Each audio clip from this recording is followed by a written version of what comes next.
the FBI. Yes, Bob Zeidman owns Silicon Valley Company. You provide engineering for intellectual property litigation, which is exactly what we're talking about, and reverse engineering hardware and software. So reverse engineering, kind of the professional term for hacking, basically.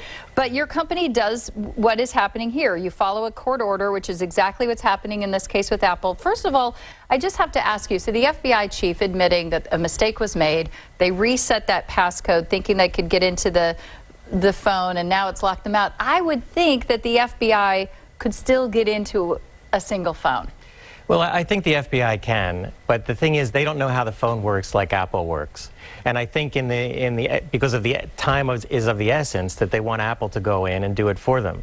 They could hire a firm like mine, or they could do it themselves. It's just going to take longer. Months, right? It could take months. So in a case like this, they just want to be able to act quickly. And I know you and I have talked. You dispute Apple's argument, right, that if it can effectively protect its operating system at this point, it could certainly effectively protect anything that they would create to get into this phone. Is that right? Exactly. So when I was at Apple, we were trained in security procedures. Apple protects its intellectual property. It could create a tool that that gets it into this one phone, and if it wanted to, it could destroy that tool, and there'd be no trace of it. But its operating system, it has around, it's developing, engineers know it, and if that gets out, then and a hacker found that code, they'd be able to do anything with the operating system. They'd be able to put malware, viruses onto phones. It'd be a much bigger problem.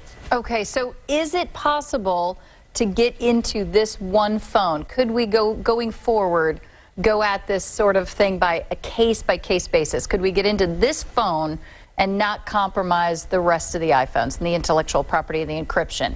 Yes, it's exactly the kind of thing that we do on occasion.